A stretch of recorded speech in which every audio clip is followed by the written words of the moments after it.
and wins the U.S. Open. We said it here last week. We loved the big guy or medium-sized guy. Last week was one of our top 5 plays.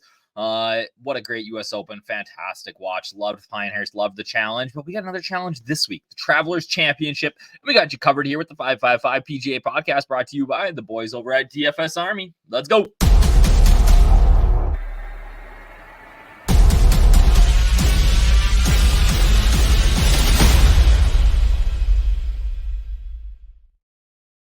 What up, everybody? It's your boy DFS Up North, aka Josh Thomas, here with another 555 PGA podcast brought to you by the fine folks over at DFS Army. If you are not a DFS Army subscriber, what are you doing? You are missing out. You can use that code Up North. That gets you a 10% off VIP monthly membership. And that locks you in at that price forever. We raise the prices by $200 next month or whatever. Like, I'm not saying that's going to happen, but if we do, you are locked in at that price forever. We got guys paying like $19 a month from back when this thing was just like a newsletter that came out. So Geek has always been so loyal. Super appreciative of that. So if you're not a DFS Army VIP, get in. This is free as always. And if you want to keep it free, you got to hit the likes, comment, do subscribe to this channel. That gets you in and lets me keep bringing this to you guys for free every single month. Let's get to it, folks. We are talking, we just had the U.S. Open. It was a fantastic tournament. Bryson DeChambeau getting it done. Rory peeing it down his leg. It was the drama, one of the most watched U.S. Opens, I think, since 2013, I thought, for the East Coast anyways. It was a fantastic event. The course definitely lived up to what we thought it was going to do last week. If you listen to this podcast, we were sort of, Bryson, like I said, was in our top 5 last week. We had guys like Tom Kim in there, Hideki Matsuyama, who crushed. But then also, I was pretty overweight on Scotty Scheffler last week, so it was a little disappointing, but all in all, a pretty good week. Shout out to our boy Miranda, who took down a tournament last week for $7K. We had a bunch of other winners in the DFS Army Discord, so shout out to everybody who did well last week. This week, though, we are moving on to the Travelers Championship. All right, Travelers, we're in Cromwell, Connecticut. It is TPC River Highlands, and last year, or as we should get to this, sorry, the 555 mile. Remember, I tell you guys 5 key stats or narratives that help you guys build lineups for the week. My 5 favorite plays. Let me talk about some lower owned GPP punts. Tell me your favorite plays or favorite GPP punts in the bottom. So key stats, I got 5. I actually got 6 for you this week. But this is an elevated event, which is the 3rd straight elevated event, which is, in my opinion, super annoying. I'd rather see this be a full field event the week after a major. I'm guessing maybe the schedule gets a little bit changed up next year. We saw the up until I think the U.S. Open schedule just a little bit ago. Memorial's going back to its normal spot, which would think mean the RBC Canadian Open maybe goes back to July after the Open Championship, but not a fan of the schedule. And interestingly, one of the guys that really pushed for the schedule to look like this is sitting out this week, Rory McIlroy.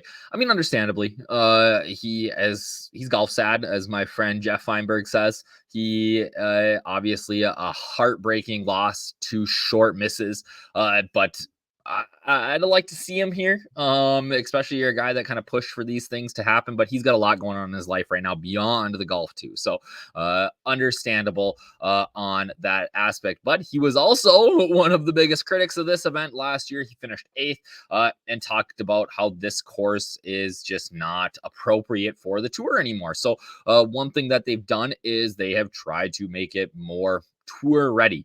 They've changed a couple of tee boxes. They've really tightened up some of the fairways. And then they've tried to take away some of the corners that you can cut by either, bringing in rough bunkers or just like extending the tee box back a little bit. So it is going to be, I think, a harder test of golf. Now, when I say that, we're looking at, this was a minus Keegan Bradley won at minus 21 last year. Average score around here has been about minus 18. We talk about, I don't think that it's going to be all of a sudden -9 that you need to win here on this par 70, but it's my guess is still we're going to see around -17, but we won't see as many guys battling it out at -20. I don't think you'll see guys go like 62, 63 like Keegan did last year. So I do think that this is going to be a birdie fest still. You're going to have to make birdies. It's just going to change up where you are coming in from. And honestly, I think it brings in some of the shorter hitters. You've not had to ever be super long here, but you look at some of the former winners here, guys like Keegan Bradley, guys like Bubba Watson, who's had a ton of success here. So sort of the bomber narrative is that you can get away with it here. My guess is that's not going to be as much this week. So there's going to be an increased premium placed on finding fairways, and my lineups are going to definitely reflect that. All right. You got to be able to find fairways. And if you can hit fairways and be long, that's great. You can hit fairways and be long and get a spike putting week. Awesome. These green complexes are fairly easy. They're not super hard. And we've seen guys in the past year, I just mentioned two of them, in Keegan Bradley and Bubba Watson, that are not good putters that have won here in the past. I think back to Kramer Hickok being not a very good putter and being in that playoff with Harris English that went a million holes a couple of years ago here as well. We talked about driving accuracy, short and tight. I don't think you'll be able to bomb and gouge as much as you have been in the past here, or have been able to in the past here. All right. So again, it's going to be a fairly, your classic parkland tree line, but the fairways are going to be narrower. You're not going to be able to attack the greens as well from the rough, and you're not going to be able to take the shortcuts that you have in the past. So maybe I'm a little aggressive here. Maybe we get a winning score of I still think it gets to -17, but I think that it'll be, if you shoot -10, I think you're looking at potential top 10 finish this week. So let's get to some of my favorite plays. All right. It starts with my boy, Hideki. Outstanding last week. We talked about a guy who's elite off the tee, great with his irons, good wedge player, and just needs a spike putting week to win. That's Hideki, right? That's Hideki for sure. So at 9,200, I am going to be all over him. I'm sure he's going to be popular this week. There's always a WD risk. You never know when he's got a neck injury, things like that. But I am going to be all over Hideki this week. And really, sort of my build this week is going to be very much more of a balanced build this week. I'm not going to hammer a guy like Scotty. Maybe the guy up there that I like the most is actually listed third here. Xander Schauffele. So let's talk about him. The golf that he's playing right now is going overlooked because he's got one win, obviously, the PGA, which is huge, but he's not had the multiple wins. He's just really been overshadowed by what Scotty's done so far this year. Xander's having a fantastic season. He is statistically unreal right now. Just continues to rack up top 10 finishes, regardless of where it is, the type of course that it is, the length.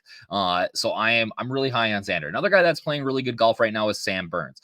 After the struggle in the first round of the US Open, but after that, I think I saw he was -5 in the next 3 rounds. So Birdie Burns had a great week. Again, a course that really rewards birdies.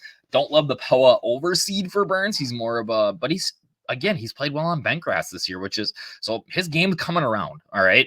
Really high on Burns, 9,000. Love stacking up him and Hideki together. Number 4, we got a guy that we were on last week that really looked great all around the top 10 all week. Tom Kim. Just like the game has been great. He's got the caddy that can, get him there. Caddy's had some success here with Webb Simpson in the past. You watch him play, he'll make some mistakes, but it's typically not off the tee or even with his irons. He's just been really good. So at 8,100, I'm right back to the well with Tom Kim.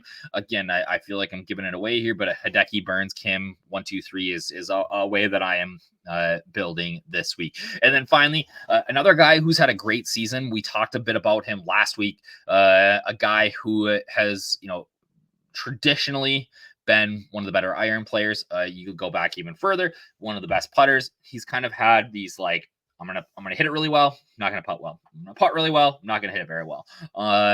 So waiting for him to put it together. I feel like this is the sort of event that he can win, even though it is an elevated event. I do like Russell Henley. He's racking up top 10s, 8,600. He's a cash lock for me. I think guys that go to Fleetwood, I do like Henley a little bit better at that price point if you're looking for a cash play this week. All right. I said that I'm not digging super deep, but I do like some of these cheaper guys. And for me, it starts with Akshay Bhatia, North Carolina native, looked great again at the US Open. He looked great at the Memorial. He is just so good tee to green that if he gets, like I said, that spike putting week, if he gets a spike putting week, he can win again out here on tour. 7,200 is massively cheap for the way that he's been playing.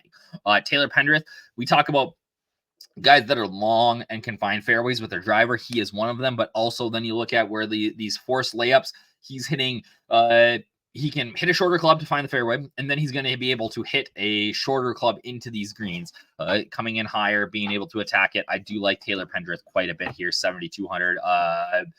If we're looking at Canadians who are, the hottest golfers coming in, it should be Connors and Pendrith going to the Olympics, not Connors and Nick Taylor.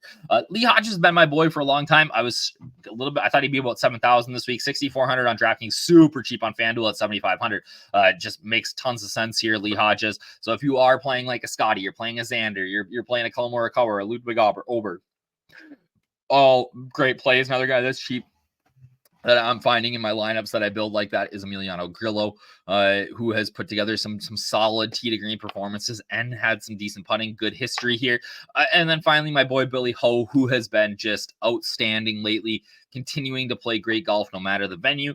I love the resurgent Billy Ho in an elevated event here. I think he cashes a big paycheck this week in the top 10. I'm not saying like a guy like that's going to win, but I think that he has a pretty solid week. So let me know who your favorite punts are this week. Who's your cheapie that you think is going to finish in the top 10 or hey, maybe even win? Write that in the comments below.